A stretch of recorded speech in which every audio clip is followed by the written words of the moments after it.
ओम शांति बच्चों, स्वागत है आपका हिंदी शाला में। बच्चों, हिंदी शाला में आज हम आपको फिर से सिखाएंगे नई मात्रा।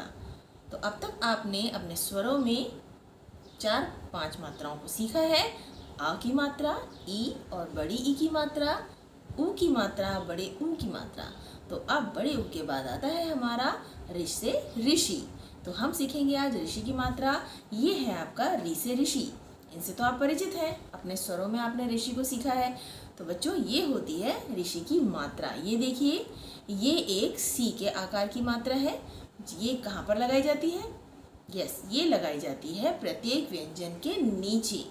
प्रत्येक व्यंजन के नीचे जो उसकी खड़ी पाई होती है, उसके नीचे हम इस सी को यानी इस री की मात्रा को लगाते हैं।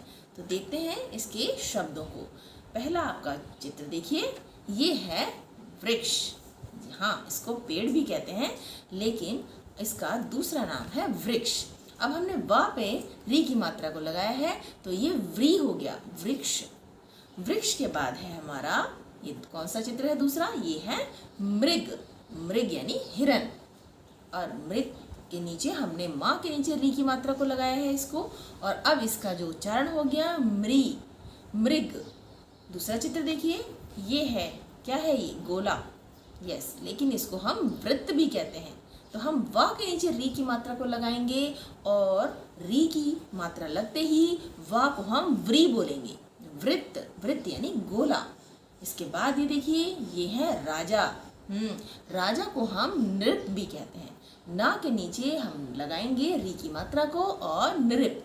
बच्चों, आपने देखा हम प्रत्येक पहले अक्षर पर ही अभी री की मात्रा का प्रयोग कर रहे हैं। इसके बाद देखिए हमारा दूसरा चित्र, ये क्या है? हाँ, ये एक ऋतु का चित्र है, ऋतु। बट यहाँ पर ऋषि खुद आया है। कहीं पर हम री खुद स्वयं आता है और कहीं पर उसकी मात्रा का हम प्रयोग करते हैं।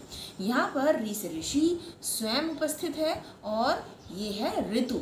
ऋतु यानी कि सीजन। इसके बाद देखिए, ये है किसान। और किसान का दूसरा नाम क्या है? कृषक। तो का के नीचे हम री की मात्रा का प्रयोग करेंगे और बोलेंगे कैसे उसको? क्री, कृषक, कृषक। तो बच्चों, ये तो थे आपकी री की मात्रा के प्रयोग के कुछ शब्द। तो अब हम देखते हैं कुछ और शब्दों को और बताते हैं आपको अभ्यास पुस्तिका का कार्य। चलिए बच्चों, अब हम आपको कराते हैं री की मात्रा के कुछ अन्य शब्द। तो ये देखिए, ये है आपका री से ऋषि। और ये जैसा कि हमने आपको बताया, ये है सी के आकार की इसकी मात्रा, जो प्रत्येक व्यंजन के खड़ी पाई से नीचे लगाई जाती है। तो यहाँ देखिए, सबसे पहला शब्द है हमारा गृह यानी कि घर, वृक्ष यानी कि हमारा पेड़। इसके बाद है ये ऋतु, ऋतु यानी कि मौसम यानी कि सीजन। फिर है हमारा ये मृग। उसके बाद है वृत्त यानी गोला, मृग यानी कि हिरन, नृप। फिर है हमारा कृषि, कृषि यानी कि खेती बाड़ी का कार्य, उसे कृषि कहा जाता है। दृश्य, दृश्य का अर्थ होता है कोई सीन यानी कि कोई नज़ारा। कृपा, कृपा का मतलब होता है प्लीज़, कृपा करके आप मुझे यहाँ बैठने दीजिए। इस तरीके के वाक्य में हम कृपा का प्रयोग करते हैं। अन्य शब्दों को देखिए, कृषक यानी कि किसान, किसान को हम कृषक कहते हैं। सृजन, सृजन का अर्थ होता है किसी भी चीज़ का निर्माण, किसी का बनाना।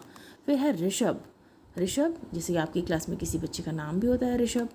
अमृत, जो चीज़ अमृत होती है, जो बहुत हमारे शरीर को फ़ायदा करती है, उसे हम अमृत कहते हैं, जो बहुत ही अच्छी होती है।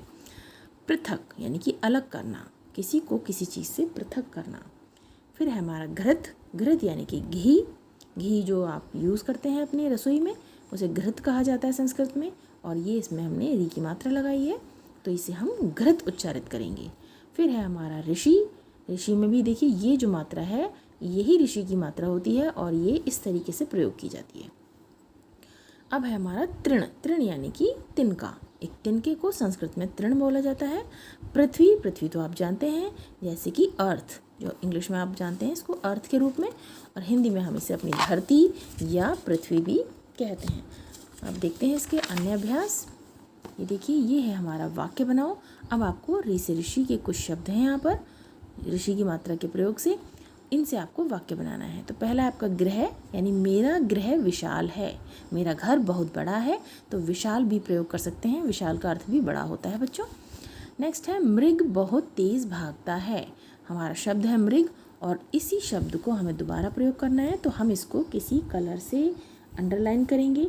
आप कलर का प्रयोग कर सकते हैं, जैसा कि आपने पहले भी किया था और बहुत अच्छे से मुझे दिखाया था। नेक्स्ट है वृत्त। सूरज का आकार वृत्त है या सूरज वृत्त आकार का है, ठीक है। नेक्स्ट है ऋतु। मुझे वर्षा ऋतु पसंद है। उसके बाद है ऋषि। ऋषि कुटिया में रहते हैं। इस प्रकार से आप वाक्य बनाएंगे और सुंदर सुलेख में अपनी अभ्यास पुस्तिका में करेंगे। So till then, bye students.